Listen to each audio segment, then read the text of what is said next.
No funciona. Carles, ens confirma si estem en directe?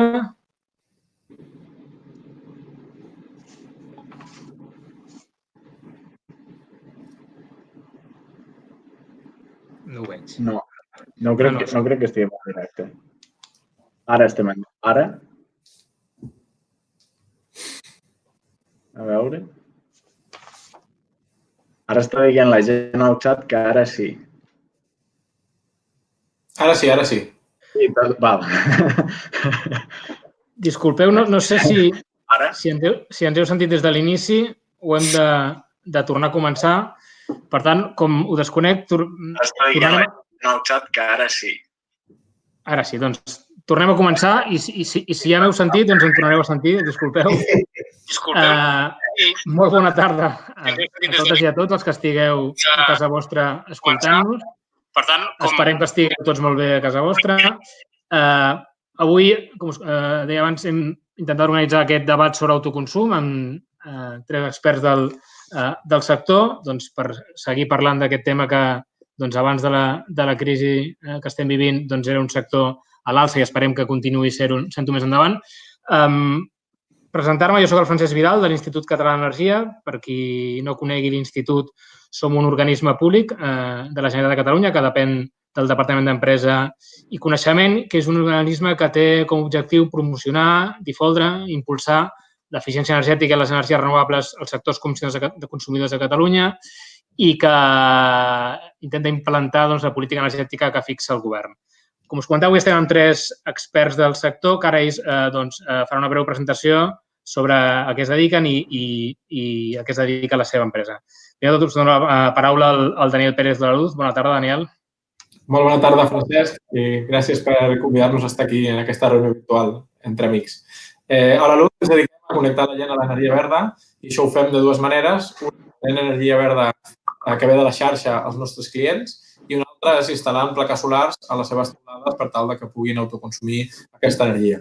Dins de la Luz, la meva posició és responsable de l'equip legal, de regulatori i com part a tot el que té a veure amb la regulació de l'autoconsum i de les energies renovables. Molt bé, moltes gràcies, Daniel. També tenim amb nosaltres el Manel Romero de l'empresa Sud Energies Renovables. Bona tarda, Manel. Bona tarda, Francesc, i bona tarda a tothom que ens està veient i agrair la seva atenció i l'interès pel tema. També a Bekel per promoure aquesta xerrada, aquest debat. I dir-vos que Sud Renovables som una enginyeria instal·ladora que des del 2005 ens dediquem a fer instal·lacions claus en mà, sobretot instal·lacions fotovoltaiques, principalment sobre coberta industrial, però també a nivell residencial i sobre terreny. I bé, esperem això, poder contribuir en el debat amb les nostres aportacions i experiències. També dic que, junt amb el Daniel, també soc el delegat d'UNEFCAT a Catalunya i, per tant, també podem aportar una miqueta la visió del sector més local, no? Molt bé, Manel, moltes gràcies. I per acabar, el Jordi Garcia de l'empresa Bekel, que ha estat una mica l'impulsor d'aquest debat que ens va proposar a nosaltres i que, òbviament, tots molt agraïts i vam participar. Bona tarda, Jordi. Bones, Francesc, què tal? Doncs jo soc el Jordi, que en aquest cas soc el director de Bekel. I, primer que tot, les gràcies són totes pel Carles, que ha sigut el que ha estat impulsant aquest debat. Jo, al final, simplement perdré uns minuts aquesta tarda per parlar amb vosaltres, però ell és el que ha estat realment fent tot el treball de camp. Llavors, nosaltres som una startup amb el món de l'energia solar. En aquest cas, també oferim serveis molt similars. Nosaltres el que intentem és, al final, accelerar aquesta transició cap a l'energia verda, l'energia sostenible, perquè, de fet, en ocasions com aquestes veiem que sí que el món necessita un respir de tot el que és els gasos contaminants que li estem tirant. Molt bé, moltes gràcies, Jordi. A tots els que ens estigueu escoltant, dir-vos que podeu enviar-nos preguntes a través del xat. Vull dir que la idea és que sigui una trobada dinàmica.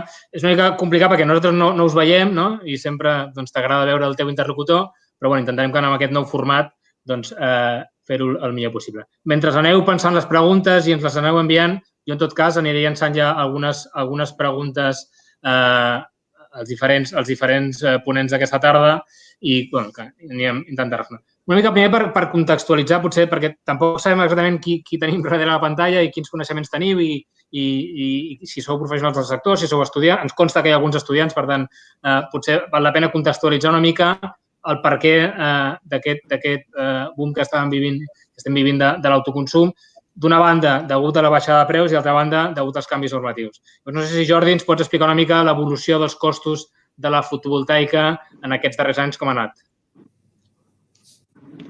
Sí, doncs, nosaltres aterrem sobretot a la fotovoltaica fa uns 3 anys i perquè veieu una miqueta la història més recent i quin ha sigut el motor, sobretot d'aquesta nova onada d'energia solar. Va passar que, a part dels governs del món impulsant, sobretot el govern de Xina impulsant molt l'energia fotovoltaica, va fer una baixada molt gran de preu. La mateixa tecnologia, que aquí a Europa tenia unes lleis antidúmping molt fortes, que ens feien que d'alguna manera tinguéssim uns preus més elevats, fa 2 anys van liberalitzar el mercat i van fer que totes les importacions de plaques solars fossin a cost zero. Llavors, el que hem vist, sobretot els últims 2 anys, és que moltíssimes empreses han eixut d'aquest boom. Inclús avui en dia podem llegir notícies que es poden comprar panells fins i tot a IKEA. Jo encara no els he vist, però sí que és una cosa que està aquí per quedar-se i que ara que ja estem a un mercat global i l'energia que surt de les plaques solars és la més econòmica de totes, punto. No hi ha cap energia que sigui més barata, ni el carbó, ni el gasoil, cap. Llavors, el que té sentit econòmic en aquest món és el que acaba prevalent. Per això jo crec que fa aquests 3 anys que veurem les reduccions més importants i sobretot amb l'ajuda de la legislació. Segur que després ens pot estendre una mica el Dani en tema de legislació, però jo ho vaig veure un punt molt important. Molt bé, gràcies, Jordi. I llavors, per acabar, també pots una mica de contextualitzar el sector. D'una banda, hi ha hagut aquesta davallada important dels preus de la fotovoltaica que fa que sigui una tecnologia molt competitiva, però això, si no va acompanyat d'un canvi o una normativa que impulsi aquest sector, també és difícil. Això ho hem vist aquí a casa nostra amb normatives molt restrictives. En canvi, ara hi ha hagut un canvi. Daniel, si ens vols il·luminar una mica o explicar-nos una mica el context normatiu de la fotovoltaica a dia d'avui, sobretot centrat en l'autoconsum. Sí, molt bé. Al final, la clau perquè es pugui desenvolupar l'autoconsum i la fotovoltaica és que hi hagi una convergència d'una regulació favorable i uns preus que permetin la competència. A Espanya què ha passat? A Espanya ha passat que des del 2007 vam tenir una normativa molt favorable a les renovables fins al 2012. Del 2007 al 2012 era una època que la fotovoltaica, malauradament, encara era molt cara. Llavors, tenia una normativa molt bona, però una tecnologia molt cara. Es va impulsar la fotovoltaica i a partir del 2012, que és quan la tecnologia començava a ser barata, és quan justament la normativa va ser contrària a la fotovoltaica. I això perquè es va aprovar una moratòria a les renovables, els senyors d'Iberdrola van proposar una cosa que es deia impost al sol, que el govern els hi va copiar en aquell moment, el 2013 i després el 2015 que es va aprovar. I llavors era una situació en la qual la fotovoltaica no era prou barata per poder anar directament a xarxa, però sí era prou barata per anar a autoconsum sense normes que ho desincentivessin. Llavors, el 2018 convergeixen aquests 2 factors que deia, perquè per primera vegada tenim una tecnologia que és, com ha dit el Jordi, és la més competitiva i convergeix això amb una normativa a partir del Reial Llei 15/2018 que acaba amb les traves a la fotovoltaica, que acaba amb les prohibicions absurdes, com per exemple l'autoconsum compartit, i que elimina l'impost al sol, o el conegut com a impost al sol. Per tant, a partir del 2018 es produeix una explosió de la fotovoltaica a Espanya fins a tal punt que el 2019 vam instal·lar més fotovoltaica que els últims 10 anys. I, per exemple, en autoconsum, doncs, aquest any segurament que més que duplicarem la xifra de l'any passat. I això s'explica per la conjunció d'aquests 2 factors que dèiem. Molt bé, jo crec que queda molt clar. I ens estan arribant preguntes, per tant, jo si us sembla bé, ja us vaig llançant les diferents preguntes que ens van adreçant des del Puli, perquè, en el fons, crec que és una mica l'interès de la jornada d'avui. Llavors, potser, Manel, com a primera intervenció, ens pregunten, o potser aquí els tres podeu donar el vostre punt de vista, amb quins ratis de preu en l'àmbit domèstic esteu treballant per euro quilowatt pic instal·lat. Llavors, jo crec que aquí els tres, si podeu, o una forquilla de preus, ens podeu donar més o menys quins són aquests rangs. Manel, si vols començar tu. Sí, bé, a nivell de preus, clar, depèn molt de la tipologia d'instal·lació i de si té bateries o no, de si, no sé, fem instal·lacions des de 4 o 6 panells fins a instal·lacions de 20 o 25 panells i també hi ha tipologies d'estructura que ho poden diferenciar, no? El que sí que parlem de preus a partir de 3 o 4.000 euros, es pot fer una instal·lació fotovoltaica doncs amb 4 o 6 panells i amb això ja podem començar a estalviar, no? I a partir d'aquí, doncs, depèn una miqueta del tamany de l'habitatge i del consum que tingui, de si posem bateries o no en posem, doncs la inversió pot estar això, a partir de 3 o 4.000 fins a 15 o 20.000 euros, depèn del tamany. Però ja dic, jo més que centrar-ho en un preu per watt, que això que podem estar doncs de 1,3, 1,4, 1,6, 2 euros al watt, depèn, com deia, de la tipologia d'instal·lació. Jo crec que l'important és que és una inversió que, com abans ha dit el Jordi al principi, que ja és rendible econòmicament, ja no necessita de subvencions i ajuts i que és una inversió que ja s'amortitza en un temps relativament raonable i que inclús hi ha empreses comercialitzadores que ja ofereixen solucions de finançament. Per tant, no hauria de ser una barrera d'entrada al tema del finançament o del cost. Evidentment, és una inversió que cal plantejar-la, però, no sé, jo ara m'imagino quan construeixo una casa nova, si te la fas, doncs jo crec que ja no t'hauries de plantejar si poses panells o no. És una cosa que ja hauries de fer-ho sí o sí, no? Com fas altres mesures de sostenibilitat o d'eficiència energètica. Molt bé. No sé, en tot cas, com hi ha moltes preguntes, informar-vos també els que ens esteu escoltant que el debat està previst que acabi a 2:15, vull dir, tenim temps per endavant per anar llançant preguntes, però per avançar-vos que llavors si queden preguntes doncs ja plantejàvem potser en un futur repetir l'experiència.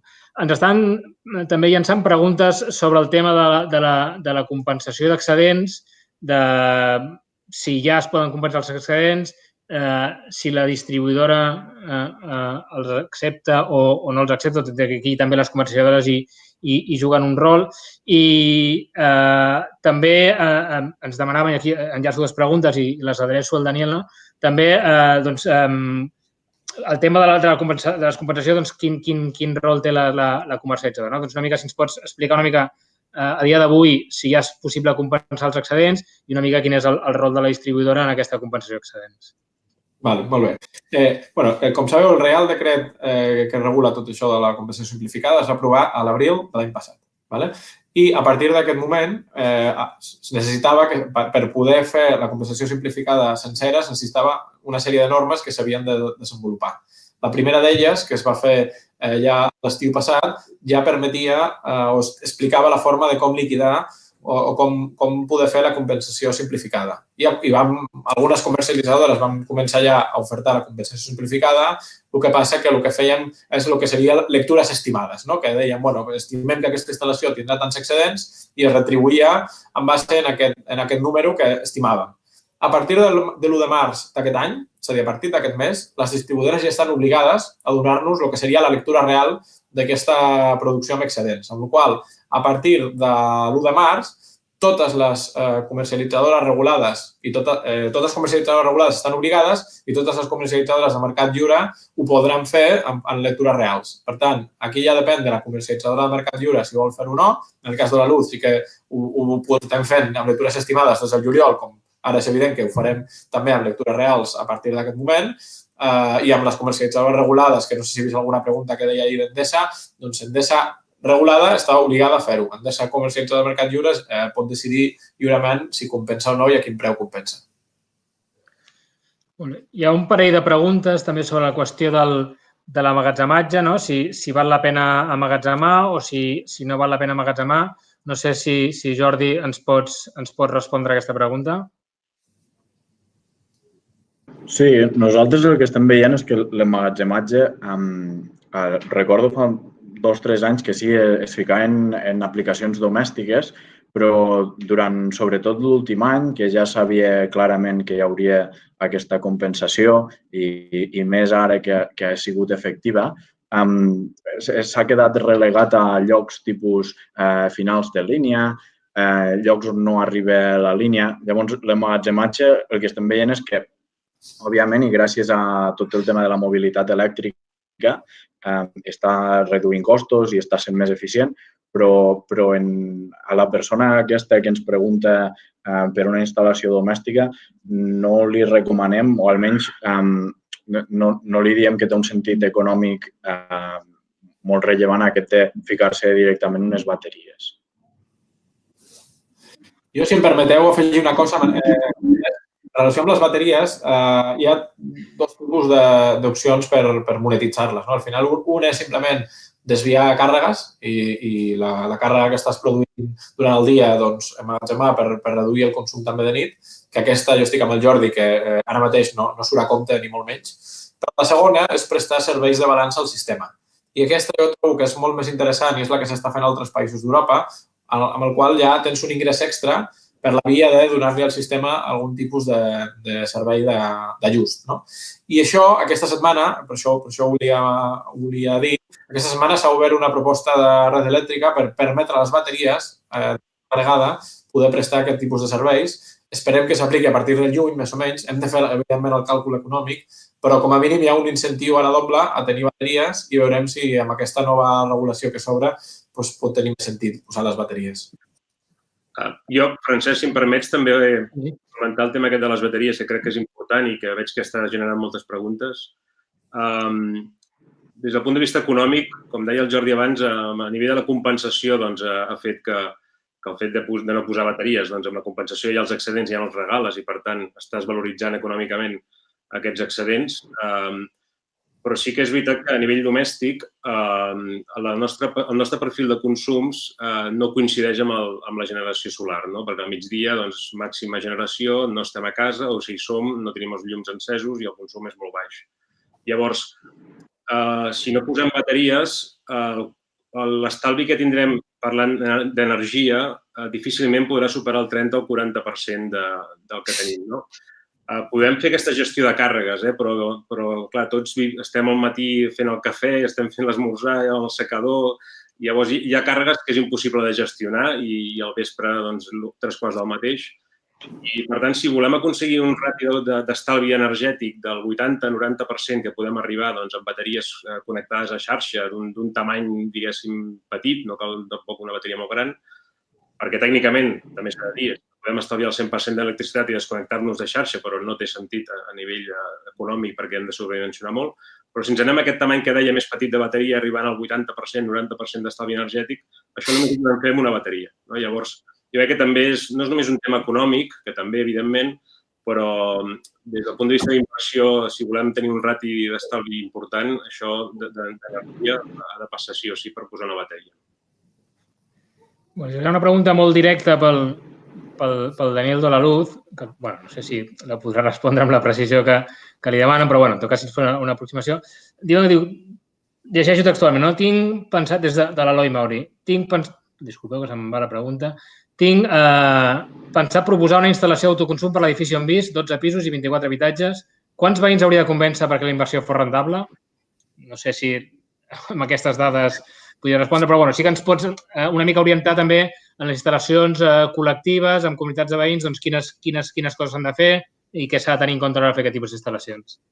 Vale, doncs agafant el fil del que deia el Manel abans, de que aquesta tecnologia que tenim produeix normalment quan no estem en casa, nosaltres hem de comparar l'estalvi que ens generarà, l'hem de comparar amb l'energia que estem comprant de la xarxa. Per tant, si jo deixo de consumir 10 euros de la xarxa perquè tinc 10 euros més que em genera instal·lació solar, doncs això són 10 euros que tindré estalviats i llavors el càlcul, l'amortització, molt senzill, doncs és euros que t'estalvies de comprar de la xarxa i els generes amb la teva pròpia instal·lació. Clar, depenent del tamany de la instal·lació, com més consum et menjis de la instal·lació, més rendible serà, no? Perquè tu estàs consumint i pagues 140-150 euros mega, doncs cada megawatt hora que generes per la instal·lació fotovoltaica són 150 euros que t'estalvies de xarxa, no? Llavors, com més veïns hi hagi, més autoconsum instantani hi haurà i, per tant, més megawatts hora d'instal·lació contra els 150 aquests que dèiem. Per tant, com més autoconsum instantani, millor. En aquest sentit, no et diria un rati de s'han de convèncer 3 veïns o 4, sinó has de convèncer veïns que tinguin prou consum per cobrir la instal·lació. Dependrà del tamany de la instal·lació. Però una instal·lació de 10 quilowatts, doncs potser amb 4 o 5 veïns ja fas. Si vols fer una instal·lació de 20, en necessitaràs més. I a part, també depèn de la que tinguis de rendibilitat. Pot ser que si vols amortitzar en 8 anys, pràcticament totes les instal·lacions domèstiques avui en dia es poden amortitzar en aquest termini. Si vols anar a amortitzar potser en 5 anys, doncs hauràs de ficar més veïns a la instal·lació. Però el que sí és important és que no cal que tots els veïns d'una comunitat de propietaris participin. El que necessitem idealment és que la comunitat participi i que sigui una instal·lació mixta en la qual, a banda de la comunitat, hi hagi veïns que tinguin una quota d'autoconsum d'aquesta instal·lació. Com més veïns, millor per l'amortització de la instal·lació, però no hi ha un mínim ni un màxim de veïns que hagin de participar. S'ha d'estudiar cas per cas. Molt bé. Una altra pregunta, si vols, Jordi, ens pots respondre tu. Ens pregunten si, donat el volum de la fotovoltaica, creieu que cal certificar que les instal·lacions estiguin fetes per part de professionals. Sí, de fet, aquesta és una de les coses que jo crec que està començant a portar problemes i, de fet, des de l'Ajuntament de Lleida també estaven preocupats pel tema de que hi ha moltes instal·lacions que una de dos es van fer fa anys i com no hi havia uns incentius molt clars a legalitzar-la, la gent no les va legalitzar o simplement estan fetes a un lloc on no és fàcil legalitzar-la, llavors no es legalitzen. Jo crec que ara sí que amb la normativa actual el que hauríem de fer és impulsar aquesta legalització, deixar-nos d'excuses perquè realment tots els ajuntaments estan fent esforços i totes, en aquest cas, les comercialitzadores estan fent esforços per tenir aquests contractes al dia. Llavors, jo crec que sí que era un problema del passat, ho vam veure sobretot abans entre els anys 2000, anem a dir 2012, fins al 2018, que hi havia moltíssimes instal·lacions no legalitzades. De fet, comentàvem que el 2019 es van fer tantes instal·lacions com amb els 10 anys anteriors, però també potser hauríem d'agafar i mirar quantes d'aquestes estaven fetes. Sí que és veritat que ha hagut un boom molt important, però sí que també hi va haver aquest punt d'un govern que estava molt, molt en contra de les energies renovables i gent, o sigui, nosaltres mateixos que estàvem molt a favor d'elles i que fèiem tot el possible per fer-les possible. Molt bé.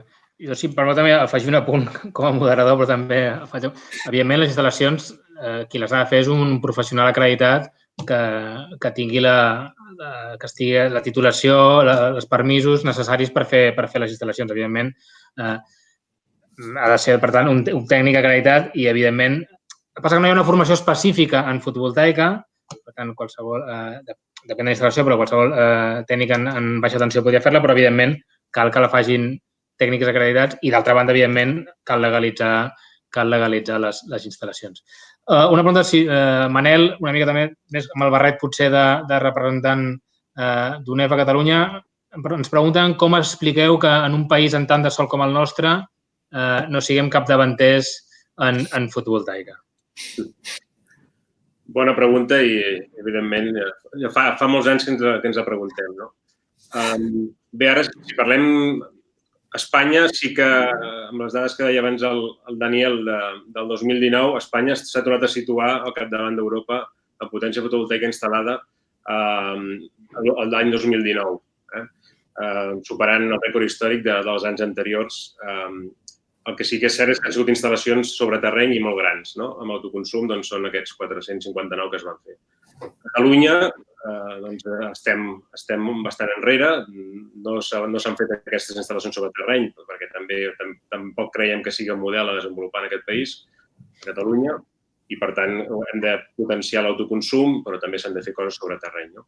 Però està clar que tenim unes xifres molt per sota d'altres països. I l'objectiu que tenim per endavant, si volem assolir la transició energètica que ens hem marcat com a país perquè l'any 2030 el 50% de l'electricitat sigui renovable, doncs això ens obliga a fer 600 megawatts de fotovoltaica cada any. Això és més de 10 vegades el que vam fer l'any passat. Això, 600 megawatts poden semblar molts, però Holanda, per exemple, l'any passat en va instal·lar 2.500, només en un any, Holanda. Hi ha altres regions que han superat amb bastant escreix aquestes potències. Per tant, és un objectiu que jo crec que sí que ens hem de posar a fer-ho i bé, ara anem doblant xifres d'autoconsum d'un any rere l'altre i amb la llei que es va aprovar al Parlament el novembre passat, que permetrà fer instal·lacions sobre terreny més grans i amb més agilitat, doncs confiem que aquesta constatació que estem molt enrere ho puguem superar en els propers anys. Per tant, jo crec que hem de ser optimistes i ara, per primer cop en molts anys, tenim també a nivell de govern totalment alineats i tots els partits polítics, podem dir, estan totalment alineats amb aquests objectius i, per tant, jo crec que ho hem de mirar endavant i amb la feina que hem de fer. Bé, i ara una de les preguntes del milió i que és inevitable que ens refresquin avui és com veieu que afectarà tota la crisi del coronavirus, del Covid-19, als objectius de la fotovoltaica i que estaven establerts al PNIEC. Per tant, com veieu el sector de la fotovoltaica en l'escenari post-Covid? Aquí no sé si hi ha algun valent que vulgui fer una... No sé, Daniel, potser, no sé si tens alguna idea o cap on apunta, o també des del sector, des d'UNEF, quins escenaris esteu estudiant o contemplant?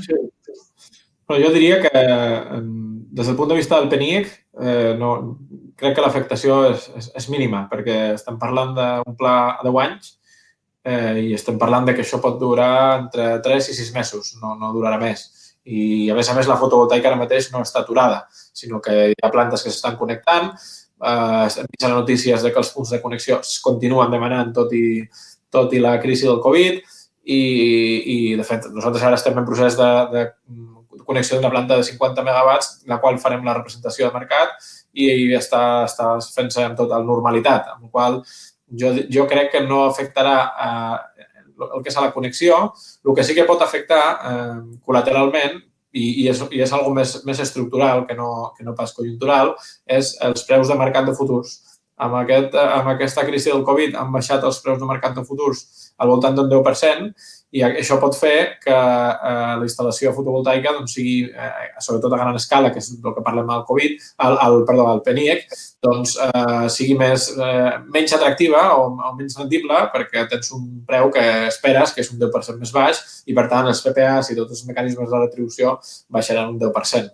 Però, tot i així, encara estan molt per sobre dels costos de la fotovoltaica, amb la qual no hauria d'afectar una petita crisi de 3 o 6 mesos amb uns objectius d'aquí 10 anys. Molt bé, Daniel. Sí, també crec que amb objectius sense llarg termini, a curt sí que patirem, però esperem que els objectius del PNIEC, tot i que ara serà més difícil a curt d'aconseguir-los, a la llarga recuperarem. També ens han fet una pregunta sobre si heu tingut problemes per instal·lar, interpreto de la pregunta que li donen, per instal·lar el comptador de generació necessari en les instal·lacions d'autoconsum col·lectiu. Si la resposta de la distribuïdora està sent prou àgil o si estem tenint problemes. No sé si algú de vosaltres tres, perquè les instal·lacions d'autoconsum col·lectiu és cert que tot i que es poden fer, no sé si algú de vosaltres tres té alguna experiència amb instal·lacions d'autoconsum col·lectiu i si ha tingut problemes o no amb la instal·lació del comptador de generació al qual obliga el Real Decret. No sé si algú de vosaltres tres... Nosaltres vam fer una instal·lació d'autoconsum compartit quasi fa 3 anys ja, la primera a la ciutat de Rubí, i vam tenir molts problemes en aquell moment. De fet, vam estar més d'un any per legalitzar-la, però perquè no hi havia Real Decret. I ara les compartides que estem fent no estaven tants problemes, tot i que algunes distribuïdores, especialment la distribuïdora del grup Iberdrola, doncs estan posant molts problemes. Vam veure que el mateix dia la distribuïdora del grup Iberdrola ens deia que no es podia fer instal·lació d'autoconsum compartit a través de la xarxa mentre no estigués desenvolupada la normativa que falta. dels peatges de proximitat i aquest mateix dia anunciaven que com a grup Iberdrola havien fet una instal·lació compartida a Madrid. Doncs això, però jo crec que són barreres més de que depenen d'unes distribuïdores que tenen uns interessos molt creuats entre segments i, per tant, posen traves. Però jo crec que la normativa està ja prou clara per poder fer-lo. No hi hauria de problema. El que diu ara mateix la normativa és que la CNMC podrà aprovar uns peatges per la generació de proximitat compartida. Podrà vol dir que mentre no hi hagi el peatge és zero, no que mentre que no s'aprovi no es poden fer aquest tipus d'instal·lacions. Per tant, si hi ha problemes, jo animo a presentar reclamacions davant de les autoritats per tal de denunciar aquestes pràctiques i poder dur a terme les instal·lacions. Molt bé, gràcies, Dani. Des de Sud volia aportar també un parell d'experiències recents d'autoconsum compartit des del setembre que vam fer un parell d'instal·lacions. Clar, amb la nova normativa també les distribuïdores i comercialitzadores han hagut de fer nous protocols de comunicació i de temes de modificacions de contractes. I la veritat és que no és tant el tema puntual del comptador, perquè al final sí que és un procediment que et venen a inspeccionar el comptador i això no té per què ser complicat. El que sí que hem vist és que els tràmits que després s'han de fer també de comunicació per modificació de contractes i com es fa el repartiment, doncs la veritat és que aquestes primeres instal·lacions que hem fet amb la nova normativa no han sigut molt àgils. O sigui, hem tardat, la veritat, diverses setmanes o alguns mesos. Ara volem pensar que ha servit una miqueta perquè aquestes companyies distribuïdores facin els seus reglaments interns i les seves comunicacions i ara creiem que les properes haurien d'anar força més àgils, esperem. Per tant, com deia el Daniel, està tot, jo crec que ara bastant més clar que fa uns mesos i, per tant, jo crec que no ha d'haver problema. Molt bé. Hi ha un parell de preguntes adreçades a tu directament, Manel. Si et sembla que et faig les dues i després les respons. Ens preguntaven què creus que és més rendible, si panells fixos o orientables, d'una banda, i d'altra banda, preguntaven si teniu problemes per connectar instal·lacions industrials grans de l'ordre de megawatts i perquè l'oient diu que ha llegit que cal passar per subhasta pública. Si ens pots aclarir aquests dos punts, el tema dels panells fixos orientables i les grans instal·lacions. Sí, suposo que el fixos orientables suposo que són instal·lacions amb seguidor o sense seguidor. En terreny, o sigui, abans, quan el preu de la placa era tan cara, el 2007-2008 es feien instal·lacions amb seguidors a 2 eixos. Ara, al baixat en el preu de la placa, tots els altres costos també són molt importants. Llavors, el que veiem en terreny és que el seguidor a un eix sí que és rendible i permet augmentar la producció entre un 20 i un 25% i s'estan fent grans parcs amb seguidors a un eix que econòmicament poden sortir els números molt bé. Però també s'estan fent parcs grans amb instal·lació fixa, perquè al final els costos estan molt ajustats i és un tema també de costos de manteniment, de risc, d'avaries, i en una instal·lació fixa, doncs, amb instal·lacions grans també surten uns números per la inversió rendible. A instal·lacions sobre coberta jo sí que recomano instal·lacions fixes, no complicar-ho amb seguidors, perquè amb tots els episodis de vent, de glòria i tot plegat, jo crec que hem de tendir a fer instal·lacions el més coplanars i senzilles i integrades possibles i, per tant, jo els seguidors els deixaria en terreny i segurament d'un eix en grans parcs. I la segona pregunta, doncs, instal·lacions, sí, si són instal·lacions de diversos megas, que siguin per autoconsum, clar, aquí hem de diferenciar. Si són instal·lacions d'injecció zero, no hauries de tenir cap problema perquè no hauria d'intervenir la distribuïdora ni cap subhasta, sinó que directament injecció zero has de fer el tràmit d'autorització administrativa, però no has de demanar el punt de connexió i, per tant, ha de ser una instal·lació relativament senzilla de legalitzar, però si vols injectar a xarxa els excedents, llavors sí que has de demanar el punt de connexió d'aquests megas que siguin, llavors sí que pots trobar que si la instal·lació és gran, doncs depèn de quina regió ho facis o quina zona, doncs que et donguin punt de connexió o no te'l donguin. Això és un tema puntual de cada lloc. El que sí que és una nau que té contractats diversos megas i si és per autoconsum, lògicament la instal·lació hauria de ser menor que la potència que té contractada i no hauria de ser problema que tingués punt de connexió. Molt bé. Després que hi ha diferents preguntes sobre l'autoconsum col·lectiu que jo crec que més o menys ja heu anat responent. Llavors, hi ha una pregunta també que exactament diu quins són els principals reptes de l'operació i manteniment de la solar residencial industrial versus, diu, large utility. No sé si està parlant aquí quins són els reptes dels petits instal·ladors respecte a les grans empreses energètiques. Bé, no sé si algú... Parlar-nos una mica de quins són els reptes en l'operació i manteniment de les instal·lacions residencials i industrials. No sé si Jordi ens podries dir alguna cosa sobre el tema de manteniment d'instal·lacions. Sí, la veritat és que el que estem veient és que cada vegada, sobretot el punt de més manteniment era fins ara l'inversor i ara el que estem veient és que moltes de les cases ja estan passant a inversors sense ventiladors, que era un dels punts que necessitava més manteniment. A part, les operacions també s'estan simplificant molt perquè els sistemes de monitoratge estan avançant molt, molt ràpidament. Per tant, jo vaig a dir potser una tonteria, però és que el manteniment en residencial, sobretot, s'ha reduït pràcticament a zero i estem veient instal·lacions molt sòlides, funcionant moltíssims anys sense cap manteniment i sobretot és per això, no? Perquè literalment el punt de més conflicte, anem-ho a dir així, que és l'inversor, els estan fent pràcticament a prova de tot.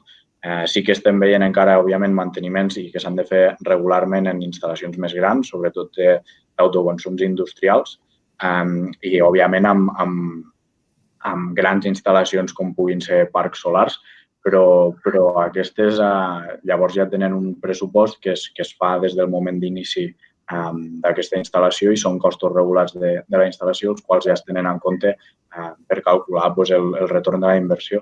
Però sí que a la persona que s'està intentant ficar una planta solar a casa, jo crec que no s'hauria de preocupar molt per aquests costos. Molt bé. També ens pregunta un oient si teniu algun client que tingui previst participar en el mercat d'ajustos a partir de juny. No sé si algú de vosaltres pot respondre. No sé si, Daniel, vosaltres... Sí, nosaltres ho estem mirant. Com s'ha fet públic, tenim un acord amb Tesla per distribuir i instal·lar les bateries de Tesla a Espanya i sobretot amb Tesla, que ja té experiències en altres països, doncs estem mirant de poder ofertar això. Però ja et dic, això és de la setmana passada, la proposta era elèctrica. Això encara estem en període de delegacions i, per tant, no hem rebut encara una llau de trucades sobre aquest tema, però és algú que vagi avançant el procés d'aprovació, doncs que serà molt, molt interessant. Si us poso un exemple, a Països Baixos, per exemple, el que es fa és es posa la bateria a disposició d'una companyia local, que en aquest cas es diu Eneco. Eneco paga el 50% de la bateria a canvi de tenir accés al 30% de la capacitat de la bateria. És a dir, que tu tens el 70% de la bateria per tu i l'altre 30%, diguem-ne que hi ha moments que Eneco te'l pot descarregar per prestar serveis de balanç al sistema. I per aquest 30% et paga el 50% de la bateria. Per tant, és un cas molt interessant. És una comunitat que han fet, si no recordo malament, amb 2.000 bateries distribuïdes a nivell domèstic i que està funcionant relativament bé. És a dir, aquí el que es tracta al final és que hi ha una sèrie d'ingressos del sector elèctric o de remuneracions del sector elèctric que ara mateix estan monopolitzades en el cas dels serveis de balanç o per plantes fòssils o per grans consumidors amb el sistema d'interrompibilitat i amb aquest nou sistema de balanç agregat o distribuït doncs et permet que els consumidors domèstics o els petits consumidors capturin una part d'aquests ingressos del sistema, sobretot per quan calguin càrregues petites. En comptes de, si necessitem 5-10 megas de càrrega, no tirar d'una central de cicle combinat de gas de 400 megas, quan potser el que necessites són 5 o 10 i pots tirar de les bateries distribuïdes per tota una zona. Per tant, jo trobo que és una solució molt interessant. Tècnicament ja està aprovada, ara el que es tracta és que econòmicament també surti a compte. Molt bé, gràcies, Daniel. Disculpeu els que esteu enviant-nos preguntes perquè hi ha algunes que entenc que el redactat és sintètic i a vegades potser no acabo d'entendre del tot el sentit de la pregunta, però totes intento també interpretar-les i per enviar-les als ponents de forma més senzilla. Hi ha algú que ens pregunta si té sentit, en certa forma, aïllar-se de la xarxa amb una instal·lació d'autoconsum o és millor mantenir-se connectat a la xarxa. No sé, Manel, com veus, o si és millor mantenir-se connectat tenint en compte que ara es poden compensar els excedents, etcètera, o és millor aïllar-se totalment de la xarxa i llavors ja no ni pagar a terme de potència, etcètera. És la pregunta que sovint ens fa la gent quan ens pregunta sobre instal·lacions d'autoconsum i el desig que té molta gent és de desconnectar-se, no? Però econòmicament haig de dir que no, segurament no és el més òptim, no? La xarxa doncs, no deixa de ser un backup molt important i el fet de desconnectar-se que tots hem de ser conscients de què implica, no? Implica dimensionar la instal·lació bastant més gran, dimensionar una bateria de més capacitat de la que estàvem parlant abans i després també posar un dispositiu auxiliar d'emergència, no? Perquè si no fa sol durant molts dies puguem tenir energia, no? Perquè no ens podem connectar i desconnectar així tan fàcilment, sinó que un cop ens desconnectem doncs, hem de viure amb això, no? I durant un temps, no? I, per tant, econòmicament no és el més recomanable. I llavors, el que sí que estem plantejant més són instal·lacions, com deia abans, la gent que té ganes de tenir un percentatge d'energia molt elevat, d'arribar pràcticament al 100%, doncs amb una bateria d'una certa capacitat, però tampoc tant com per desconnectar-te, doncs fer instal·lacions que estiguin connectades però que es connectin, diguéssim, poques hores a l'any, només quan tens aquests backups o aquestes puntes de consum que no pots tenir-les amb la fotovoltaica i amb la bateria, no? Per tant, la recomanació econòmica seria de no desconnectar-se i de seguir connectat, no? També és veritat que ara, amb tot això que està passant, amb la situació que estem vivint ara i amb el tema del canvi climàtic i temes que podem tenir de talls de llum, doncs jo fa relativament poc pensava que la xarxa ja és molt robusta i no tens per què tenir sistemes aïllats, no? Hem d'estar connectats a xarxa.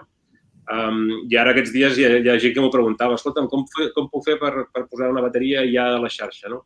I potser és de les coses que ara amb el coronavirus, amb aquestes crisis i amb el tema climàtic, doncs potser, no dic desconnectat de la xarxa, però tenir sistemes que estiguin preparats per funcionar de manera aïllada durant algun dia o 2 dies o 3 dies que podem estar, doncs potser sí que hem d'anar més per aquí, no? No desconnectar-te, però que puguin funcionar en modo isla, que es diu, de manera aïllada, perquè ara és veritat que la majoria d'instal·lacions que estem fent i les que no tenen bateries estan connectades a xarxa. Llavors, si la xarxa cau, tens plaques fotovoltaiques que no funcionen.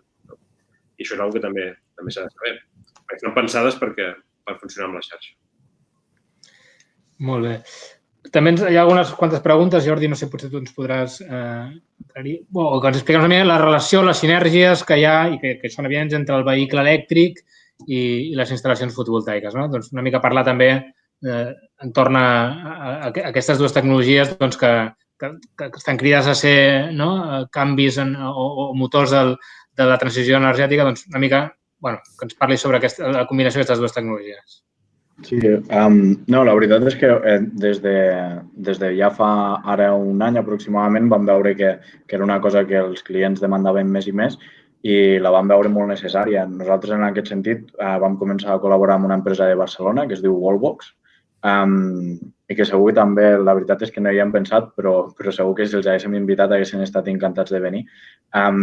Però la veritat és que sí que hi veiem una sinergia molt clara i sobretot ara estan començant a sortir tecnologies com la del V2G, que bàsicament és que el cotxe ens fa d'aquesta bateria que necessitem a casa i d'alguna manera quan tenim excés solar va al cotxe i quan necessitem energia del cotxe va a casa. Doncs la interconnexió aquesta i diguéssim aquest futur que veurem interconnectant més i més aparells, això que va començar com l'Internet of Things i ara esdevindrà que tots els electrodomèstics estiguin connectats tant amb la nostra xarxa d'energia, que seria, en aquest cas, l'energia fotovoltaica o el nostre emmagatzematge, que podria ser perfectament el nostre cotxe. Nosaltres ho veiem, ja hem apostat i també, òbviament, tothom que vulgui una instal·lació fotovoltaica amb un carregador de cotxe elèctric estarem encantats de fer-li. Gràcies. Una pregunta que jo crec que tindrà una resposta fàcil per part dels tres i ens pregunten si en aquest punt de la fotovoltaica és millor apostar per empreses joves, tot i que de fet en el fons nosaltres no som empreses tan joves, o versus empreses consolidades com Endesa. Jo no sé si val la pena que respongueu, però en tot cas, tot i que de fet molts de vosaltres, potser bé que sí que és una empresa més jove, però cas de Sud ja teniu una trajectòria consolidada, però bueno, llenço la pregunta de grans empreses versus petites empreses. Bueno, quin és el vostre punt de vista? Que imagino quin serà, però bueno, qualsevol de vosaltres, si voleu donar una resposta. Sí. Jo contestaré, però potser m'estic tirant pedres a mà pròpia coberta, i és que jo sempre triaria empresa el més local possible. I d'aquesta manera nosaltres estem a la zona més despoblada de Catalunya, però sí que és una manera de tenir aquesta referència també de proximitat i d'alguna manera fer que les instal·lacions estiguin cuidades. No és el mateix per una empresa que està no sé, per exemple, a Sevilla, venir aquí a fer una instal·lació, probablement no tornaran fins d'aquí 3 o 4 mesos. O inclús Endesa, que n'estarà fent a través de terceres empreses 10.000 a l'hora a Espanya. Jo crec que en aquest cas apostar per empreses de més proximitat i no cal que siguin petites, precisament, perquè crec que nosaltres, en la més petita, cap de les empreses que estem aquí són petites, però sí, jo apostaria per això. Molt bé. Tenim algunes preguntes també relacionades sobre el paper dels ajuntaments, quin hauria de ser el paper dels ajuntaments en l'impuls de l'autoconsum i també com aquells ajuntaments que tenen dificultats financeres, perquè hi ha molts ajuntaments que evidentment estan aplicant bonificacions fiscals de l'IBI o de l'ICIO, de l'impost de construcció i obres per instal·lacions fotovoltaiques, però també què passa amb aquells ajuntaments que tampoc no sé si podeu respondre vosaltres, que tenen dificultats financeres i, per tant, els és més complicat aplicar aquests bonificacions fiscals. Però una mica en general, no sé, potser, Daniel, expliques una mica quin creus que hauria de ser el paper dels ajuntaments en tot el tema de l'impuls a l'autoconsum. Vale, perfecte. Aquí jo discriminaria entre dues situacions, o dos casos. Una és la part més administrativa de tramitació i una altra la part més econòmica. Des del punt administratiu, tenim, si voleu, quatre elements, quatre jocs per on s'ha de passar o s'havia de passar per fer una instal·lació d'autoconsum. El Ministeri. Aquest ja no fa falta. La segona, la comunitat autònoma. En el cas català és fàcil i és com si no fes falta. La tercera, la distribuïdora, que ara ja només dic no fa falta. I el quart és l'Ajuntament, que és l'únic que feia falta fins ara o encara pot fer falta en alguns casos. Des del novembre de l'any passat a Catalunya, el que es diu és que per instal·lacions domèstiques, per instal·lacions d'autoconsum, de fet, sense abocament a xarxa, qualsevol instal·lació pràcticament la pot realitzar per via comunicació prèvia, sense necessitat de tenir una llicència d'obres. Això vol dir que els ajuntaments en principi no haurien de posar cap trava administrativa a la tramitació i, per tant, haurien de poder tramitar des de la instal·lació fins que la instal·lació està col·locada, s'hauria de poder fer en menys de 15 dies, no? Ara mateix, aplicant la llei. Què passa? Que hi ha ajuntaments a Catalunya que encara no estan aplicant aquesta normativa de la Generalitat i, per tant, estan exigint unes condicions absurdes i posant unes condicions absurdes que, mica en mica, hem d'anar denunciant i carregant-nos. Això per la part administrativa. Per la part econòmica, la normativa espanyola el que diu és que els ajuntaments són lliures de fer deduccions tant a l'impost d'obres com a l'IBI, que és l'impost que paguem de béns immobles. Llavors, aquí cada ajuntament és lliure. Jo entenc que si hi ha ajuntaments que estan en dificultats econòmiques, doncs potser no és la millor forma de recaptar fent deduccions a l'IBI i han de cobrar l'IBI. La bona notícia és que ara mateix les administracions l'únic que necessita la fotovoltaica és que no la perjudiquin, que no posin traves absurdes. La fotovoltaica es podrà fer. Si a sobre es vol donar una subvenció a través de l'IBI o a través d'un pagament directe o el que es vulgui, que es faci. No és una necessitat de la fotovoltaica ara mateix tenir compte de l'IBI per poder fer-la. Surten els números sense necessitat de cap mena d'ajut de l'administració. Per tant, potser és més sensat guardar aquest tipus d'ajuts per altres espais o potser per gent vulnerable que vulgui fer autoconsum o potser per altres activitats com la sanitat, ara que estem veient com està, o d'altres coses que no sigui la fotovoltaica. Molt bé. Moltes gràcies. Una altra pregunta, no sé si Manel ens la podria respondre, ens pregunten una mica aquest boom de la fotovoltaica, no? Quins efectes pot tenir sobre la xarxa, no? Com afectarà la capacitat de la xarxa, si la xarxa està preparada i si això pot acabar suposant un sobrecost, no? en les xarxes que al final s'acabi, entenc, repercutint en el cost de la factura elèctrica. O sigui, quina relació hi ha entre increment de, no només fotovoltaica, sinó evidentment de renovables, impacta en la xarxa, no? Si és capaç d'assumir-la i evidentment caldrà inversions a la xarxa, això és indubtable, però quin impacte poden tenir aquestes inversions, no, a la llarga. No sé si pots... Sí, lògicament la implantació de sistemes fotovoltaics com es planteja i no només fotovoltaics, també eòlics, doncs evidentment té una repercussió amb la xarxa, però jo crec que és el que necessitem si realment volem fer la transició energètica. Per tant, no diria que és per culpa de la fotovoltaica o de l'eòlica, sinó que realment, si l'objectiu és fer una transició energètica, doncs passa per aquí. Ara tenim la xarxa, fins ara, pensada bàsicament unidireccional, no? Venia des d'una gran central de producció fins als consums, no? I ara la xarxa s'està adaptant i s'ha d'adaptar a que tinguem punts de generació en els punts de consum i que siguin micropunts de generació i molt distribuïts i per tant, la xarxa s'està adaptant i s'haurà d'adaptar amb això. Evidentment, això requerirà d'inversions, però és que jo crec que si realment tots ens creiem que hem de fer aquesta transició energètica cap a un model descentralitzat i renovable, doncs jo crec que això va de la mà. Per tant, per mi és totalment lògic i necessari que aquesta xarxa s'adapti, no només per donar capacitat a aquesta generació més distribuïda, sinó també amb el tema de compartir energia, digitalitzar-la, el vehicle elèctric. O sigui, al final, la xarxa és una xarxa intel·ligent i preparada per aquest nou model energètic que estem duent a terme. Per tant, tot va de la mà. No és una cosa per culpa de l'altra, sinó que tots hem de remar cap al mateix sentit, no? De fet, lligat amb aquesta pregunta, no sé si per aprofundir una mica més, Daniel, també hi ha gent que ens pregunta si hi ha sectors d'opinió o opinions que diuen que la transició energètica tindrà un cost econòmic sobre la població. Llavors, què n'opineu al respecte d'aquesta afirmació? A veure, amb una transició, com en qualsevol altre àmbit econòmic o altre sector, sempre hi ha guanyadors i perdedors en casos concrets. És a dir, algú que estigui treballant en una central de carbó o en una central nuclear que sap que d'aquí poc doncs, la tancaran perquè ja no té ni sentit ni ambiental ni econòmic, evidentment que a aquesta persona se li ha de buscar una solució, se li ha de donar una opció de feina o unes condicions econòmiques que pugui viure, evidentment.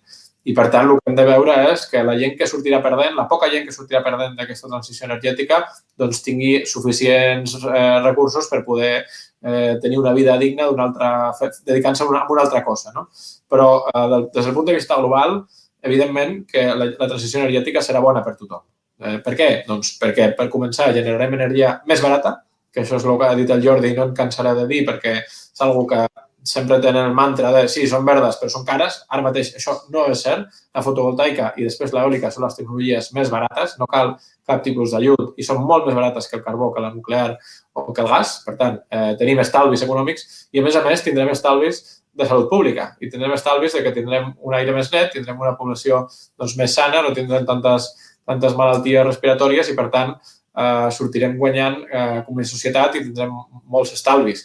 I lligat a això, el que deia el Manel, és cert que la fotovoltaica generarà algun sobrecost a nivell de xarxa, però també generarà estalvis, perquè, per exemple, en el cas de les illes, si podem fer que cada illa tingui energies renovables autòctones, doncs no caldrà tirar un cable submarí que costa un pastizal entre les Illes Canàries, per exemple, i podrem cada isla ser autosuficient. Doncs això també és un estalvi en xarxa. Si els autoconsumidors redueixen el coeficient de pèrdues del sistema, doncs això també és un estalvi en xarxa.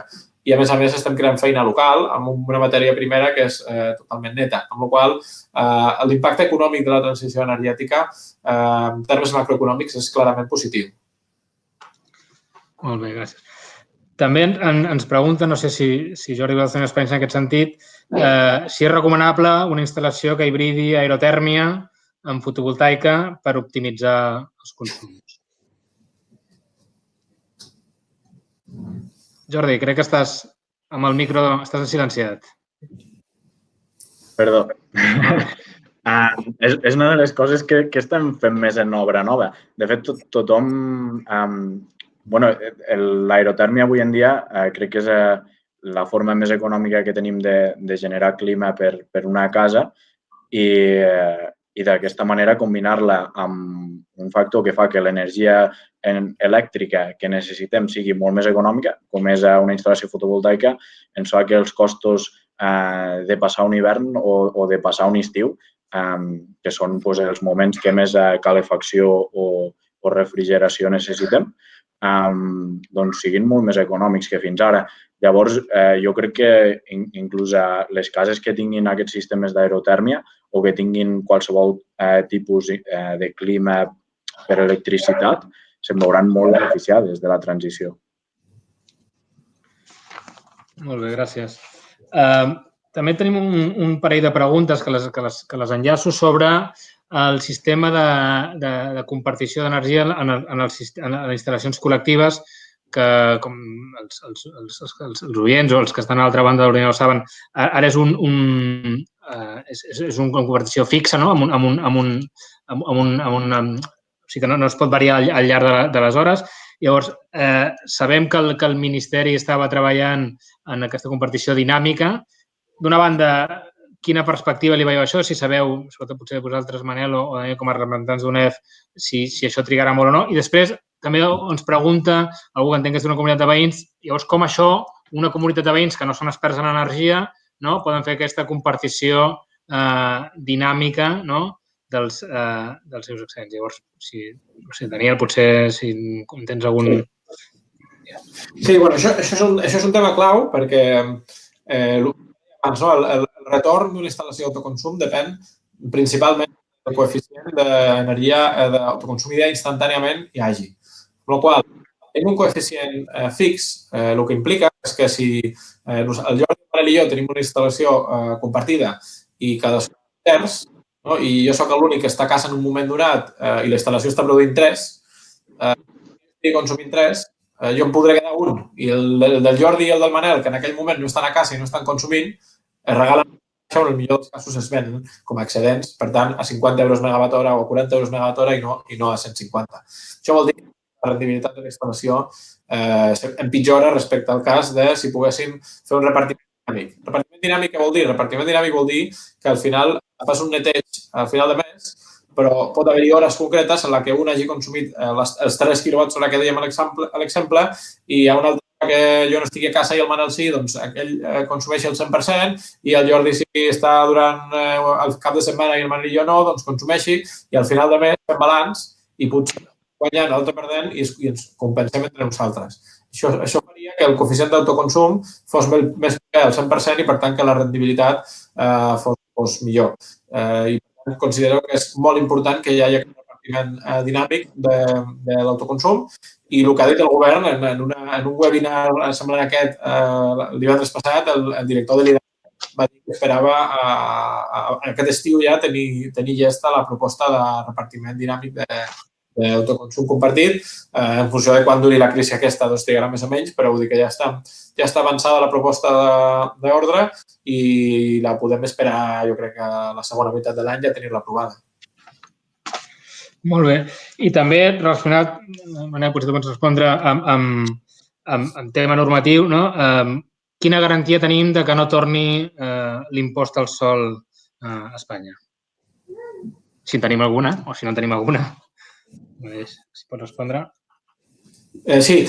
Bueno, tenim una que es diu Unió Europea. És a dir, la Unió Europea té una directiva que és la 2018/2001, que és la directiva nova de renovables que aplica fins al 2030 i el que estableix és que per instal·lacions de menys de 30 quilowatts no pot haver-hi cap mena de càrrec, per tant, no pot haver-hi el sol per instal·lacions de menys de 30 quilowatts i per les més grans el que es diu és que es podria establir un càrrec en casos de que hi hagués una potència del 8% d'autoconsum respecte al total, que és una xifra que a Espanya encara està molt, molt, molt, molt lluny d'arribar-hi, i a partir del 2026 i només en una certa situació que el sistema tingui uns problemes econòmics que calgui posar-lo. Però, diguem, per resumir, la directiva europea el que garanteix és que no pugui tornar l'impost al sòl i per tant, doncs, podem estar tranquils perquè si arribés un govern d'un diferent, que ja sabem que en el passat van intentar fer totes les mesures que van poder contra la fotovoltaica, doncs, en principi, a diferència de l'anterior directiva que deia que no es podia anar a fotovoltaica petita però no ho deia expressament, doncs aquí la directiva nova diu, d'una banda, que no es poden fer disposicions retroactives en contra de les renovables i d'altra banda que no es pot fer un impost al sol tret en aquestes situacions que he descrit que són molt puntuals i s'han de justificar molt. Amb la qual cosa, sí que estem molt més protegits que no passava abans respecte a aquesta possibilitat. Molt bé. De fet, ara hi ha una pregunta que me l'adrecen directament a mi, per tant, me la faré a mi mateix i me la respondré. Pregunten sobre si estan previstes subvencions de fotovoltaica a Catalunya. És cert que fins ara no hi ha hagut... Fa uns anys hi havia hagut subvencions per a bateries associades a instal·lacions d'autoconsum fotovoltaic, però no hi ha hagut instal·lacions per instal·lacions fotovoltaiques perquè nosaltres, i així també parlant-ho amb el sector, considerem que és un sector que està creixent i, per tant, el mecanisme de la subvenció no és necessari, són rentables de subvenció i és un mecanisme que ara bàsicament aturaria el creixement d'aquestes instal·lacions. Clar, és un debat que ens podem plantejar si després de l'efecte coronavirus, de la crisi, tindrà sentit. Jo crec que esperem que en la qüestió fotovoltaica, evidentment, els números seguiran sent rentables, però és cert que les empreses estaran molt tocades. Però fins avui no estava previst i, de moment, en un futur, és un debat que, evidentment, haurem de segurament reprendre, però jo entenc i espero que no segueixi sense ser necessari perquè tot i aquesta aturada ara torni a haver-hi el creixement que hi havia abans i, per tant, no tingui sentit si un sector que, per sort, perquè jo crec que, en el fons, si no calen subvencions vol dir que el sector funciona, per tant, que no calgui subvencionar-la. Francesc, la millor subvenció que pot donar la Generalitat és treure l'obligació de llicència d'obres. I ja l'heu fet. Crec que això és molt millor que qualsevol mena de subvenció. Una altra pregunta molt concreta que ens feien, no sé si Jordi tu el saps, és una pregunta molt, de fet, sobre el tema normatiu d'aplicació del Real Decret, si una instal·lació col·lectiva amb excedents a través de xarxa pot acollir-se a la compensació simplificada d'excedents o els excedents els ha de vendre. No sé si tu, Jordi, o si algú té molt clar aquesta resposta, és instal·lació col·lectiva amb excedents a través de xarxa. Col·lectiva a través de xarxa amb excedents, si pot acollir-se a compensació simplificada. Si voleu, jo us puc contestar, sí. Molt bé, Dani. Sí, millor el Dani, perquè jo aquesta la puc contestar, però el Dani és l'expert. No, aquí no està clar, hi ha debat. Les distribuïdores, en concret Endesa, ara mateix ens està dient que no. La visió dels tècnics de la Generalitat és que no, però la visió del Ministeri al FAC, a les preguntes que han tret a la web, és que sí. Amb la qual estem en aquest debat. Almenys nosaltres ens està passant en una instal·lació i estem debatent amb l'Endesa i amb la Generalitat per intentar defensar que sí que es pot. Molt bé. Aquesta, Manel, te la faré a tu i intueixo per què aquesta pregunta, després si vols també t'ajuda a completar-la, és si heu fet algun parc fotovoltaic a Catalunya en sòl agrícola. Ho estem intentant. Sí que en vam fer l'any 2008, en vam fer algun i ja va costar el seu. Llavors hi havia una normativa més adversa i va costar bastant. I a més hi havia una limitació de terreny, d'hectàrees, que amb la nova llei ja no tenim. Però és veritat que ara amb la ponència ambiental que va sortir l'altre dia sí que estem detectant problemes amb agricultura, segons la tipologia del terreny. I, per tant, jo crec que està costant més amb terreny agrícola. Llavors, hem de veure aquests parcs que de moment s'han tombat, a veure com els podem modificar o adaptar perquè sí que puguin entrar. I, de fet, des de l'ICANN també se'ns ha traslladat que no són nos rotunds, sinó que s'han de plantejar canvis en el projecte i modificacions que puguin fer que sigui viable. Per tant, jo crec que sí que s'han de poder fer. Lògicament, i entenem que des de l'administració es vol prioritzar instal·lacions d'autoconsum sobre coberta, usos de terreny que tinguin poca qualitat agrícola, i això és molt raonable i hem d'intentar fer-ho així i els promotors hem de buscar emplaçaments en aquest sentit. però també haurem de valorar terrenys que puguin tenir un ús agrícola de molt baixa qualitat que també s'utilitzen per fer parcs fotovoltaics. Llavors, en això estem i jo crec que no està sent fàcil, però hem de pensar que acaba d'arrencar aquesta ponència ambiental, que només n'hi ha hagut una, i a les properes esperem que estigui la roda ja més engraçada i més engreixada i puguem ser més àgils tots plegats. Crec que cal empatia per part de tothom, dels tècnics amb el promotor amb el propietari amb el promotor, empatia per part de tothom per entendre que tot això és uns interessos i un repte que tenim per endavant molt important. A mi, si em permeteu una mica contextualitzar també quina és la normativa.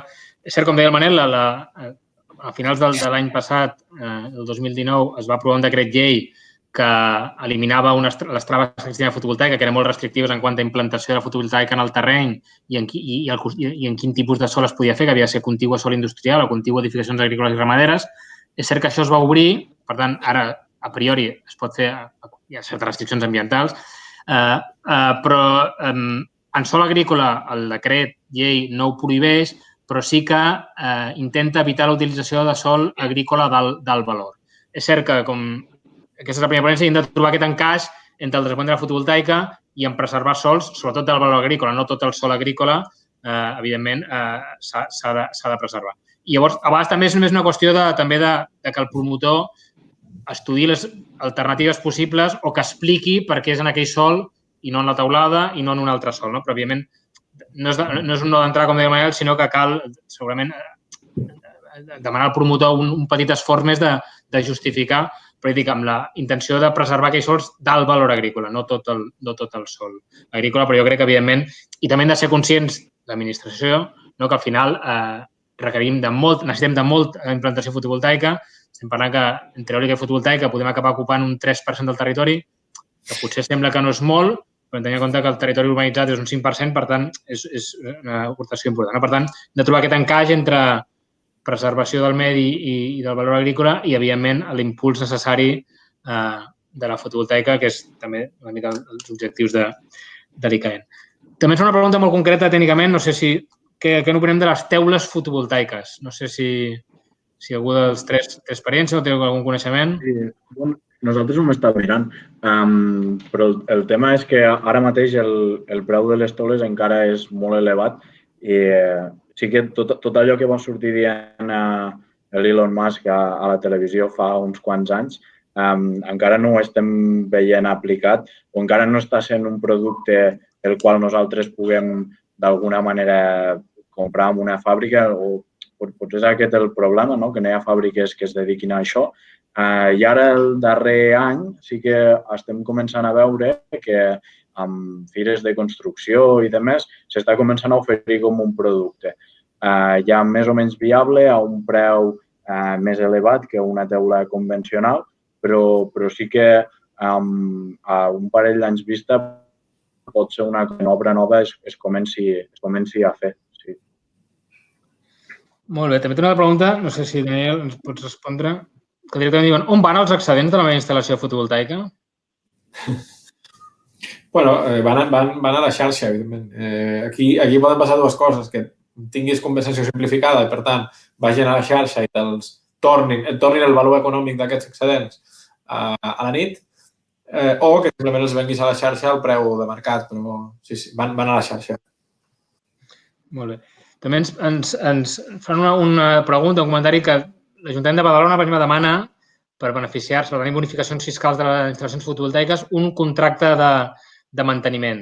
Què costa aquest contracte de manteniment? Té sentit exigir el manteniment en instal·lacions fotovoltaiques? Si Manel o Jordi. Aquesta me la sé perquè jo acabo de legalitzar la meva instal·lació a Badalona i fa el mes passat, amb la qual cosa... Tu l'has patit en les teves pròpies carns, però la pregunta era si què costaria aquest contracte? Potser ens pots dir que ha costat el teu, no sé si vol dir. Què costaria i si té sentit aquesta exigència? Jo faria la pregunta, l'ampliaria i si té sentit, o sigui, si les instal·lacions fotovoltaiques quin manteniment requereixen, si és necessari manteniment, si no és necessari manteniment. Sí, en el meu cas, al final, aquest requeriment, la filosofia era per evitar el que ha passat amb la tèrmica, que es feia la instal·lació i després es deixava abandonada i en el meu cas, el que justifico amb la garantia. Si jo tinc una garantia d'instal·lació de 10 anys que funcionarà i si no funciona puc tirar d'aquesta garantia, doncs amb això ja és com si tingués un contracte de manteniment i, per tant, estic cobert per aquí. Jo he d'afegir això que diu el Daniel, que sí que ve motivat pel tema de la tèrmica, perquè va haver una mala praxis, entenc jo, que moltes instal·lacions no es van fer adequadament i, per tant, els ajuntaments volien assegurar que es fessin manteniments d'aquest tipus d'instal·lacions on sí que és molt important el manteniment. Amb una fotovoltaica, abans el Jordi ho deia, no és tan important i, de fet, nosaltres, quan algun particular ens ha demanat, perquè algun ajuntament també a Sant Cugat, em sembla que també ho demanen, un contracte de manteniment, clar, jo si li haig de fer una visita cada any, doncs, a veure, això té un cost i se li pot fer, però el que estem veient és que les instal·lacions no fallen i quan fallen normalment són perquè el router a nivell de comunicació no dona la senyal, sinó perquè l'equip s'espatlli. Llavors, el que plantegem en alguns casos és un manteniment més operatiu, més de remot i després fer un manteniment correctiu si és el cas. Per tant, el contracte pot ser de molt poc import. Es pot simplificar molt en el cas domèstic perquè no has d'estar tan a sobre com en un cas industrial que la instal·lació és molt més gran. Molt bé, aquesta va adreçada als tres i ens pregunten quantes instal·lacions d'autoconsum col·lectiu heu posat en funcionament des de les vostres empreses. No sé si hi ha més o menys, perquè hem fet tantes preguntes que potser això ja ho hem comentat abans. Disculpeu si repetim alguna pregunta, però si, breument, en podeu respondre quantes n'heu fet, doncs... Amb el repartiment ara estàtic, evidentment, perquè el dinàmic encara no està permès. Sí, Manel, Daniel, Jordi, si anem en aquest ordre. Nosaltres n'hem fet 5 i amb l'última normativa 3. O sigui, en total 5, però 3 amb l'última normativa. Molt bé. Daniel? Nosaltres tenim en funcionament, crec que 3 o 4 també, però tenim diverses que estan en procés de legalització, que estan construïdes però no estan legalitzades com a compartides encara. Sí, nosaltres n'hem fet diverses de col·lectives, però amb aquest últim Real Decret crec que n'hem fet 2. Molt bé, gràcies. Portem molt. També em pregunta si algú de vosaltres s'ha trobat que un ajuntament a una instal·lació fotovoltaica en una edificació en sòl no urbanitzable us hagin demanat un estudi d'impacte paisatgístic. Això és una escletxa legal que hi ha que no queda clar perquè la normativa el que et diu és que no necessites llicència d'obres i, per tant, tot el que sigui sobre teulada, a priori, si poses una instal·lació fotovoltaica sobre una granja, no hauries de necessitar llicència d'obres. Però hi ha una interpretació que diu, ja, però és que això de la llicència d'obres funciona per terreny urbanitzat i per terreny no urbanitzable, com pot ser una granja, doncs aquí no aplica això. I tenim aquest debat. Sí que ens ho hem trobat, sí. Sí, nosaltres, de fet, també voldria afegir que hi ha una zona a Lleida que es diu l'Horta de Lleida. Bàsicament és terme municipal de Lleida, però és zona rural. I en aquesta zona encara estan demanant estudi paisatgístic, inclús per coplanar. O sigui, demanen, de fet, estudi paisatgístic si vols canviar la caldera de casa. És una zona que, de fet, tenen que solucionar algun problema i ells ho saben i nosaltres ho repetim constantment, però sí que ho trobem en algun lloc puntual. Sí, de fet, com comenta el Daniel, és una escletxa de la llei d'urbanisme que segurament hauríem d'haver aprofitat per modificar amb el decret llei, perquè és cert que el no urbanitzable té un tràmit diferent de l'urbanitzable, llavors aquí és on jo entenc que és una trava que s'hauria de... I, de fet, l'estem estudiant per poder veure si la podem... Una pregunta molt concreta que diu no penseu que és abusiu el preu dels equips requerits per les distribuïdores per fer instal·lacions amb abocament? Veig que hi ha somriures aquí, no sé si... O, bueno, passem a la següent pregunta. Jo quan diuen distribuïdora tot crec que és abusiu, per tant no hi ha cap més resposta possible. Home, ara, amb la nova normativa, que ja no obliguen a posar comptadors de generació, això s'ha corregit bastant. Llavors, jo crec que no és tant a nivell de cost d'instal·lació, sinó moltes vegades de tràmit que ho compliquen molt quan demanes un punt de connexió. A nivell d'inversió no té per què haver-hi una instal·lació, si parlem d'autoconsum. Molt bé. De fet, respecte a un tema que havies comentat, Dani, que algun que ens està escoltant no havia acabat d'entendre bé, dius que aquesta modificació del decret llei que no és obligatori pagar la llicència d'obres per instal·lar fotovoltaica. Si pots aclarir. No, jo el que deia era que no és obligatori sol·licitar-la. O sigui, tu has de fer una comunicació prèvia complint amb tots els requeriments legals igual. La diferència entre comunicació prèvia i llicència d'obres és que amb una comunicació prèvia no has d'esperar a que tinguis el vistiplau de l'Ajuntament. I això sobretot és molt important per a ajuntaments petits, perquè hi ha ajuntaments que ens ho trobàvem abans, que tot i estar a favor, no tenen molts recursos i tenen un tècnic municipal que potser passa per allà un cop al mes. Llavors, el primer mes que passa, doncs, s'ho mira. El segon mes falla i el tercer mes notifica. I llavors pots trigar 3-4 mesos en obtenir una llicència d'obres quan si és per comunicació prèvia tu li dius, mira, faré això, aquí et liquido la taxa que calgui, aquí faig aquests els plànols, la memòria, el projecte, el que calgui, i pots legalitzar-la perfectament. És a dir, en resum, sí que cal abonar les taxes urbanístiques, però no cal esperar la resposta de l'Ajuntament per tal de començar a construir. I això és molt important per agilitzar el tràmit. Molt bé, una altra pregunta també interessant, crec.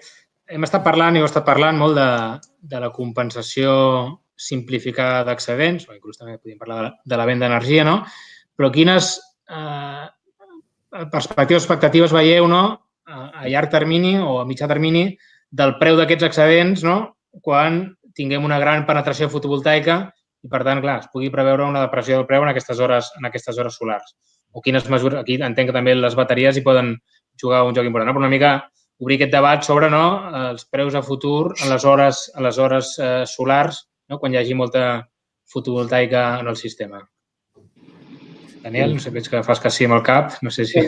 És molt bona pregunta. Sí, estic completament d'acord. O sigui, a mesura que anem ficant en fotovoltaica al sistema, doncs els preus de la fotovoltaica, o sigui, el preu de l'hora fotovoltaica, el preu de captura de l'energia fotovoltaica baixarà i, per tant, anirem d'un sistema on l'apuntament fotovoltaic és positiu, de 1,03, 1,05. Això vol dir que el preu de captura de la fotovoltaica és un 3, un 5% superior al preu mig, i això es donarà la volta i tindrem apuntaments negatius i, per tant, això vol dir que el preu de captura de la fotovoltaica serà del 80, del 85, del 90% respecte al preu final.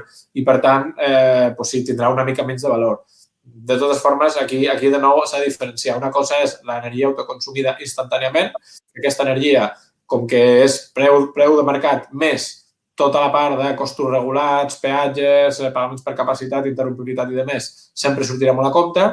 I l'altra part, que és la part de no autoconsumida instantàniament, que va contra el preu de mercat, que aquí potser sí que en comptes d'anar a 50 euros megawatt hora, doncs anem a 35 o 38 o 40. Però, bueno, en tot cas estem parlant d'un 20-25% menys de valor i en cap cas estem parlant d'un 100% o un 70% o un 80% menys.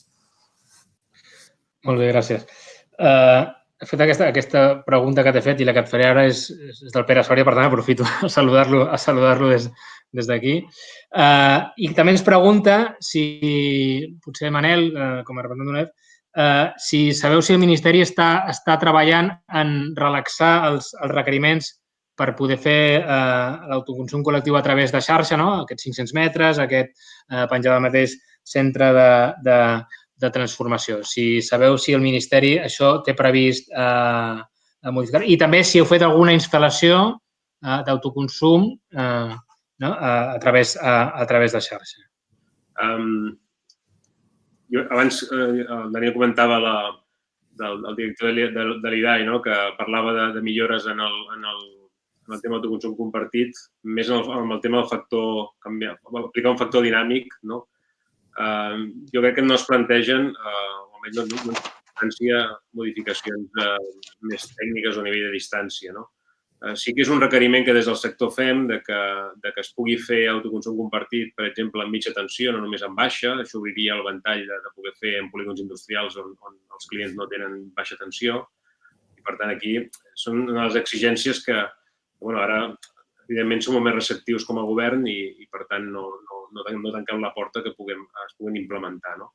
Nosaltres l'experiència amb autoconsum compartit són totes en blocs de vivendes on connectem a la xarxa que es diu d'enllaç, no amb xarxa de distribució, I sí que hem fet diversos estudis i algunes propostes que estan en fase d'estudi, però no estem executant encara cap d'aquesta distribució. Llavors, aquí sí que hi ha polígons industrials que hi ha diverses naus que tenen contractats en baixa, que sí que jo crec que no tardaran gaire a que veiem instal·lacions d'autoconsum en distribució. De tota manera, el tema normatiu, també, Daniel, tu també que estàs més al cas amb el tema del Ministeri, no sé si tu tens algun input més del que jo he apuntat. No, jo estic amb tu, Manel. Jo no crec que això es pugui modificar en el curt termini.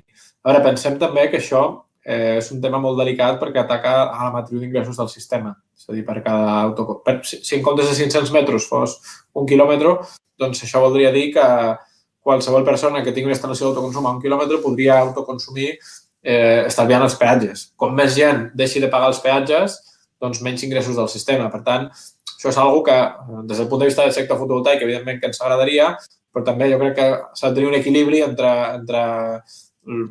mantenir els ingressos i afavorir la fotovoltaica. Jo crec que aquí l'acord que es va arribar com a sector de 500 metres crec que és un acord que en general és bo, que en general és suficient, en entorns urbans és suficient i en entorns rurals doncs, cal acollir-se més al criteri de l'estació del centre de transformació i no pas dels 500 metres. Per tant, evidentment que m'agradaria que fos més ample perquè es podrien fer més instal·lacions fotovoltaiques més ràpid, però també entenc que el Ministeri ha d'anar en compte amb la matriu d'ingressos del sistema i per tant, entenc que vulguin limitar d'alguna forma. Molt bé. I en tot cas, Carles, et comentaria si podem ja tancar l'entrada de preguntes perquè ja són 7:15. En queden algunes que intentarem respondre ràpidament, però per no entrar-ne més perquè no serà... La idea era acabar a 7:15, però jo crec que no hi ha inconvenient si ens allarguem uns minutets i intentem donar resposta a les diferents preguntes, però sí demanar tallar ja l'entrada de preguntes. Si en queden algunes en el tinter, jo crec que podem, vist l'èxit de l'experiència, que no paren d'arribar preguntes i que a vegades em costa seguir-les, doncs sí que demanaria que talléssim l'entrada de preguntes. Llavors, intentem, algunes, queden 3 o 4, fer-los arribar. Una molt concreta, potser, Daniel, també és perquè és tema normatius. És possible arribar a acords de compartició d'energia entre residències unifamiliars? I després, dins de la mateixa, hi ha una altra pregunta que potser, Jordi, no sé. Teniu experiència amb temes de blockchain i compartició d'energia? Potser la primera part ens la respons tu, Daniel, i la segona tu, Jordi. Sí que és possible. Com hem dit abans, els criteris per tenir una instal·lació compartida són coincidència dels 14 primers dígits de la referència cadastral o 500 metres de distància o mateixa centre de transformació. Llavors, qualsevol instal·lació que compleixi aquests 3 pot formar part d'una compartida. Per tant, és perfectament possible que un habitatge unifamiliar comparteixi amb un altre habitatge unifamiliar que estigui, per exemple, a menys de 500 metres, comparteixi aquesta energia, sense cap mena de dubte, sí. Sí, el tema del blockchain, no sé si... El tema del blockchain, sí.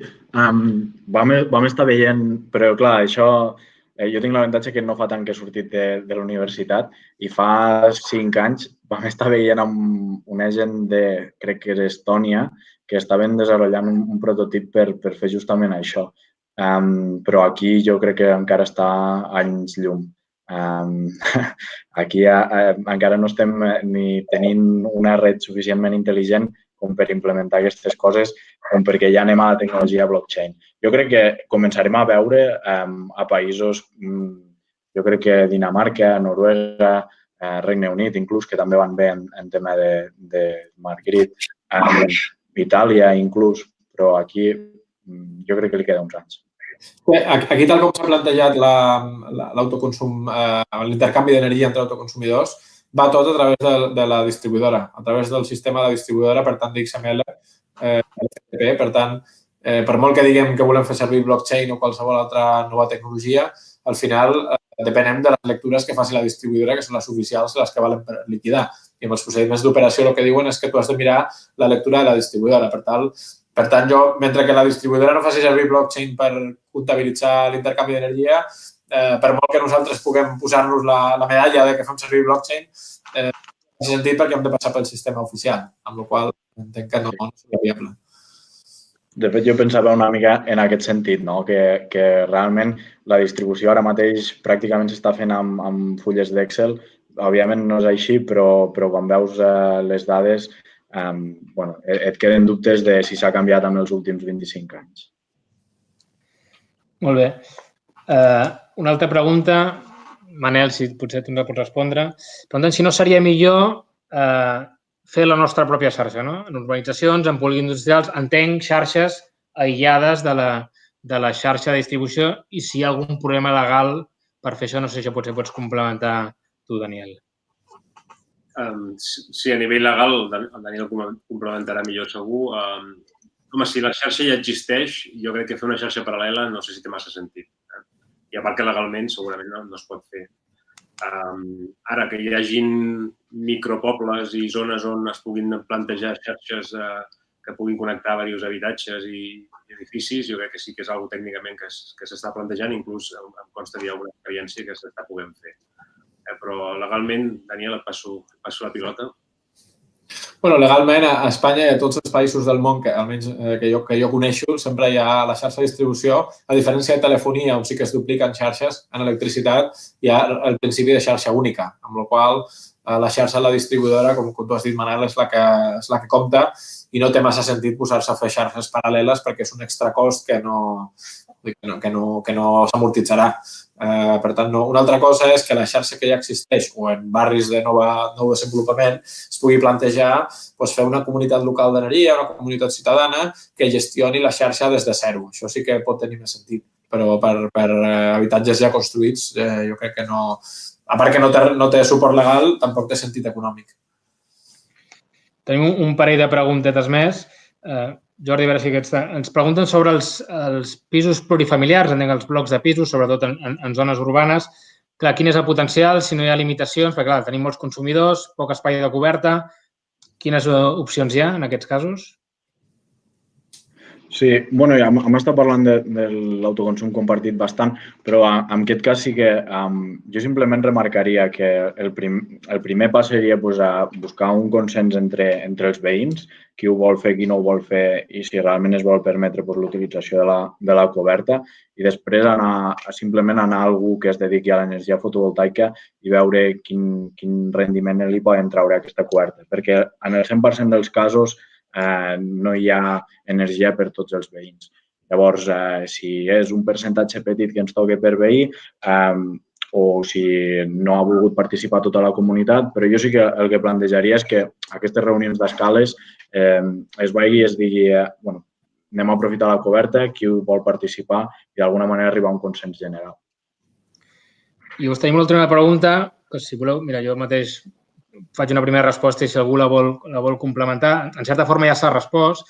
Ens pregunta si no és un endarreriment utilitzar, posar instal·lacions al sol, lluny del consum, sobre el terreny, quan tenim moltes cobertes. I llavors jo crec que ja s'ha respost aquí, necessitem de tot. Instal·lacions sobre cobertes, instal·lacions de petit tamany sobre el terreny i segurament alguna gran instal·lació. Llavors, aquí abocaré alguns números que segurament ens permetran veure això.